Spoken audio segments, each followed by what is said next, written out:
Down by as many as 11 points, Fort Valley State came back at home to defeat the upstart Allen University 29-27.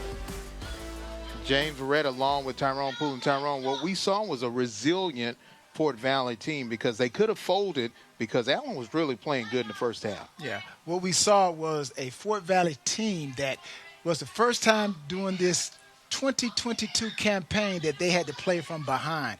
And Coach Gibb went back, did some adjustments, and Fort Valley came away with the victory. Let's take a look at the highlights. This was a game where they were scoring a lot of different ways. The team came out really on fire early on. It was Fort Valley to get on the scoreboard first, and then Allen using those long passes to set up a quick David Wright 1-yard touchdown plunge. Point after attempt would be no good there, and then it would be Fort Valley again. This young man was definitely great in Fraylin Warren. Again, Warren making big plays for Fort Valley.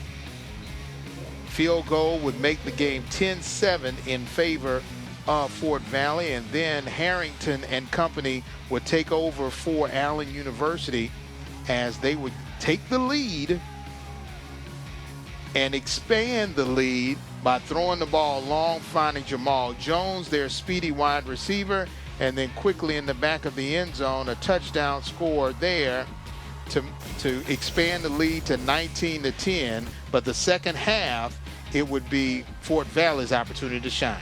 Fort Valley making adjustments, able to use Durham to Edmonds, deep ball, touchdown. That's how Fort Valley got back into the game.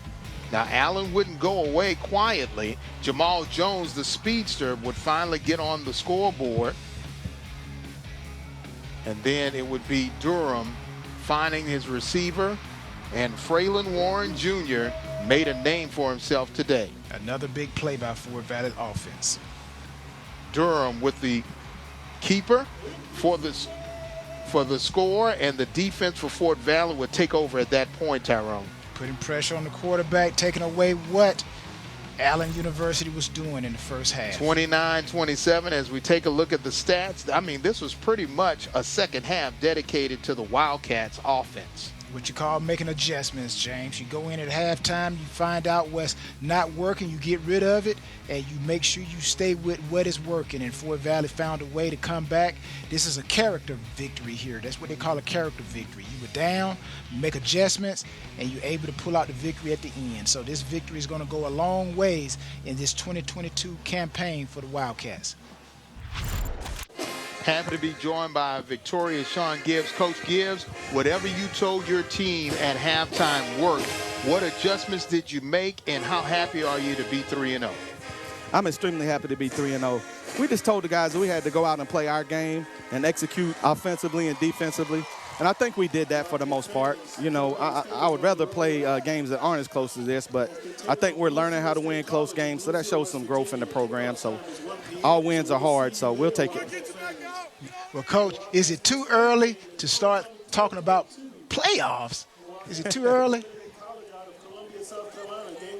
Hello? Yeah, is it too early to start talking about playoffs here in the Fort Valley, in the Valley? Playoffs? Yeah, we're trying to take it one game at a time. You know, that's what we have to do. You know, now we're going to focus on Bluefield. And as long as we take things one game at a time and try to go 1-0 every week, then we'll be fine. We don't want to get to looking ahead. We want to make sure that we're focused on the task at hand. Your defensive backfield, you said this would be their biggest challenge of the year. They did get hurt a little bit during the game, but later in the fourth quarter, it seems as though Maddox and company was able to make big plays. Talk about the adjustments that you needed to make and what adjustments they made in order to shut this game down. Yeah, well, first of all, they have a good passing offense. That quarterback can play. He can throw the football.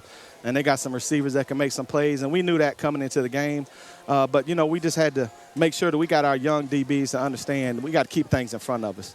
You know, sometimes it's okay to, you know, let them have a hitch and come up and make the tackle, but, you know, falling for double moves and things like that, we just told them we can't let them get us on one explosive play. And I think they made a good job. They did a good job of adjusting and coming away with the victory. Coach, congratulations. Thank you for hosting us and having a great time here, and good luck to you for the rest of the season. Appreciate it. Y'all come back anytime.